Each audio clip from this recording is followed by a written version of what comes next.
Good morning. Exploring the Brahma Sutras and related scriptures. I thought let's call this series Exploring Brahma Sutras and Related Scriptures.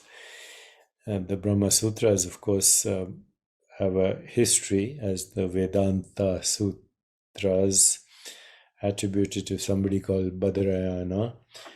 And before that, even to Vedvyasa, who wrote the Mahabharata according to ancient lore. And of course, Adi Shankara and many of the monastics from the Ramakrishna mission. But as I read these sutras, I find some of them redundant and some of them arcane and some of them actually may be confusing to modern people and modern societies. So I'm taking the liberty of using the sutras to trigger whatever thoughts come to me randomly and put them to the best of my ability into a coherent whole that might be of benefit to you, may not be of benefit to you. This is my journey right now, and I'm sharing it with you. So with that little bit, I will read two sutras right now in Sanskrit, and then we'll see what they trigger, okay? So the first one says, Shastro Yonitvatu. Shastra Yonitvatu. It says Brahman is known through the scriptures. And then the second principle there, a statement there, which is an extension of that, says the first cause is an intelligent principle. Okay, the first cause is an intelligent principle. So let's discuss these two ideas, but then let's actually expand on them and actually maybe even start a few spiritual practices that might be helpful.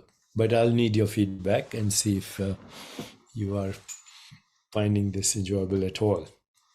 Okay, so here we go.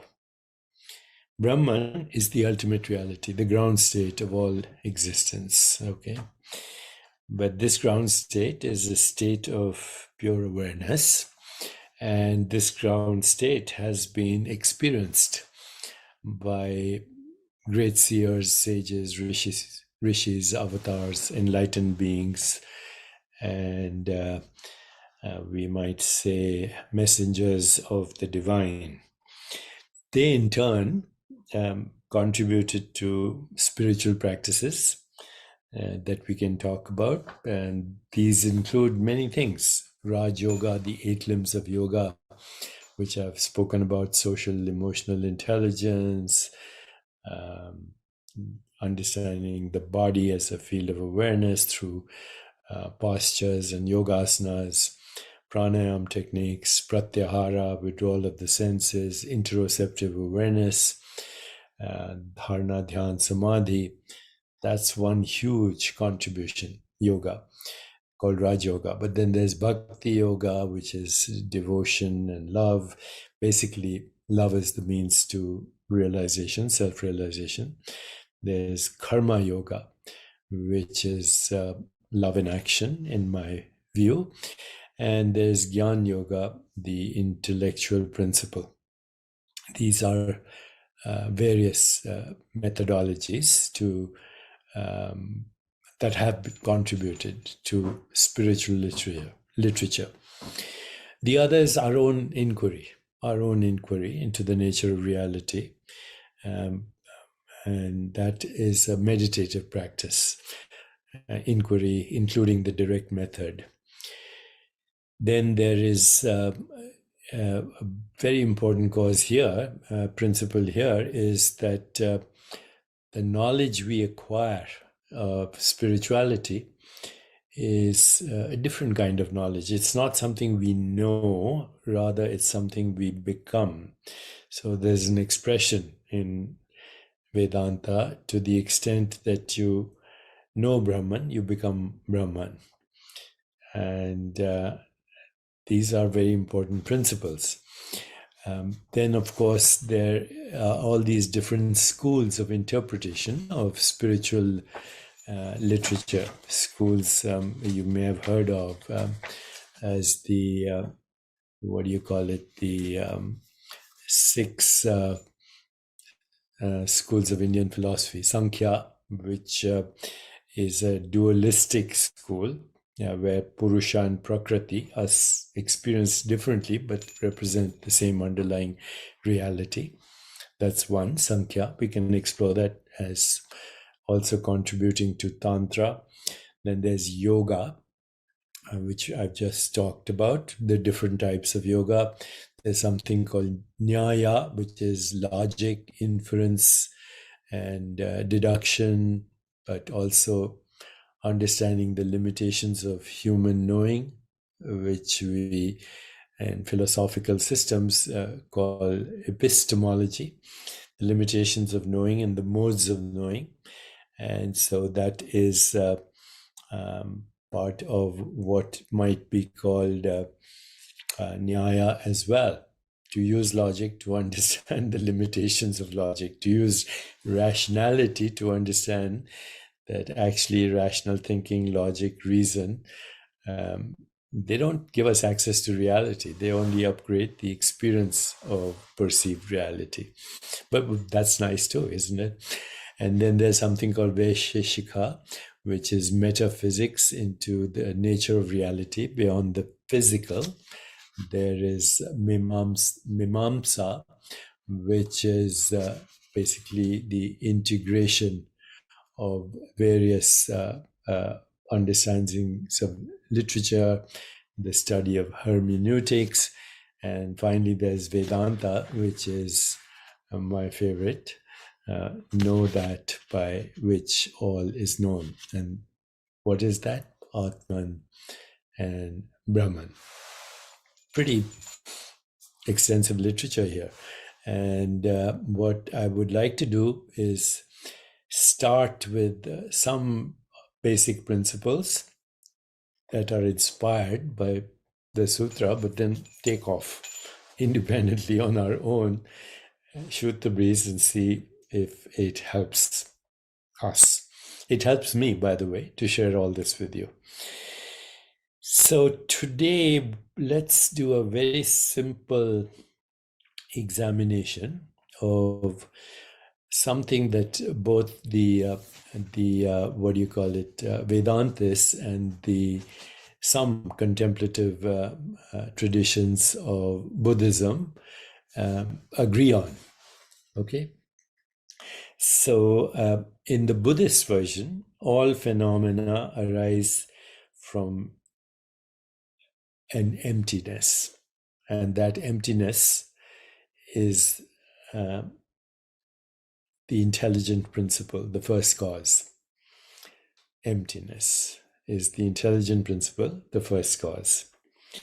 But then there is the different vocabulary in Vedanta. The emptiness is referred to as the formless, without which form is not possible. And that which asks these questions, that which inquires into the nature of the mind, nature of the intellect, nature of the ego, nature of the body, nature of the physical world, that which inquires and that which wants to seek understanding is formless and invisible. And it acquires some understanding by examining form and phenomena as expressions of that formless. Okay, so whatever you want to call it, whether it's emptiness, chitakash, formless, fundamental reality, Atman, Brahman, that which we call I am, we're meaning all the same thing.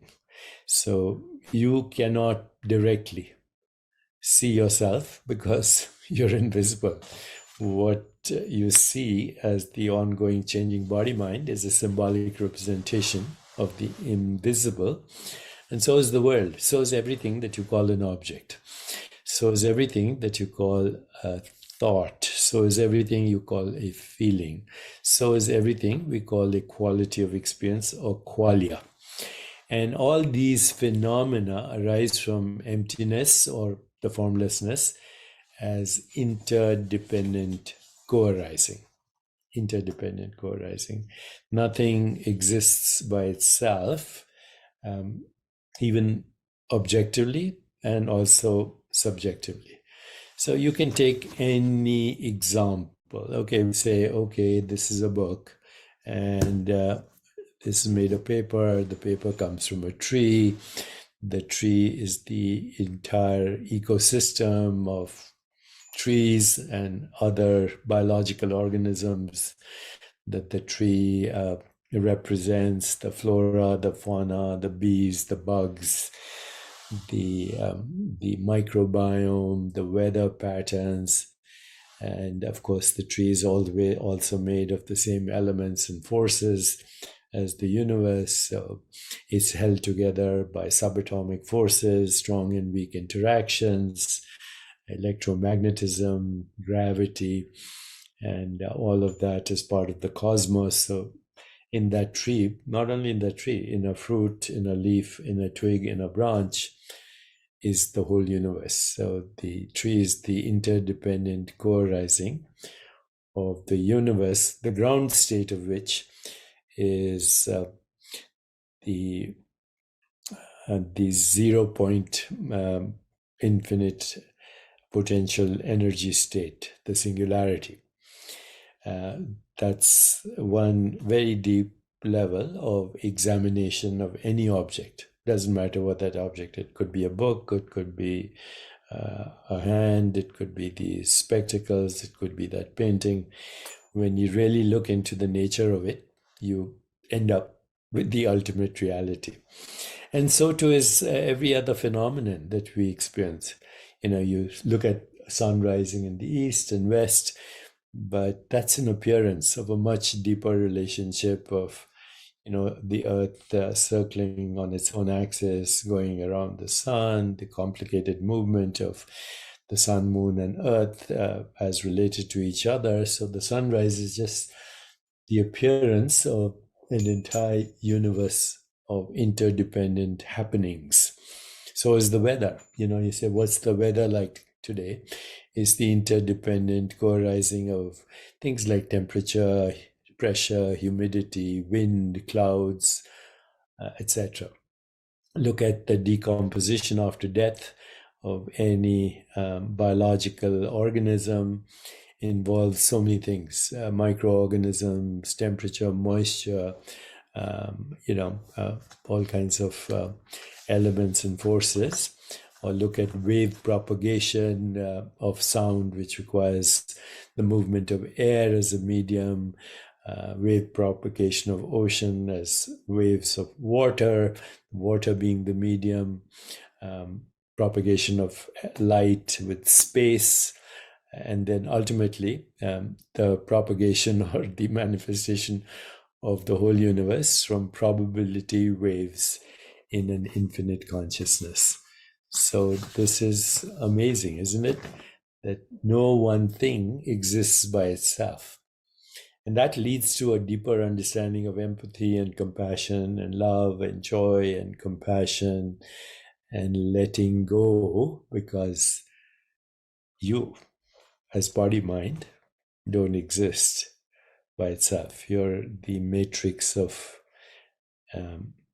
beingness. You're the matrix of interbeingness. Okay, so with that, today, let's do a simple, there are many exercises that go under the heading of something we call Mahamudra, the great seat of contemplative inquiry and to the nature of reality. So right now, as you're looking at me, instead of looking at me on your screen, Actually look at the space. Bring your awareness to your eyes. Look at the space. And know that this space right in front of you is connected to intergalactic space. That just by putting your attention here in this space, you're connected to everything, all that exists. And this space doesn't have a form, doesn't have boundaries, doesn't, although some cosmologists will say it's expanding, and that's called dark energy. Forget the nuances of mathematics and all that, but this space right in front of you is connected to all of space, intergalactic, infinite space. A little bit of contemplative awareness of this space, and you're connected to all that exists. And now close your eyes and experience your own body as empty space. Of course, in that empty space, you may hear sounds, you may feel sensations, images and qualia may crop up and disappear as soon as they do, but they're modulations of space. And in that space is the matrix of all existence. So experience your body as made of space, as formless. And make that your internal reference point. And now open your eyes and look at your body and look at everything around. This is the interdependent co-arising of empty space. The first intelligent principle, because this space is not just empty and void, it's the womb of creation. It has self-organization, self-regulation, synchronicity, evolution, and infinite possibilities. Make the formless your constant companion. And we can delve deeper as we explore these sutras and related scriptures. Doesn't matter if the scriptures include Vedanta, Kashmir Shaivism, Yoga Vaishishta, Bhagavad Gita, and some of the other texts that I'm not mentioning right now, but they're part of this great body of scripture. Okay, my friends, have a wonderful day and let me know if this is useful.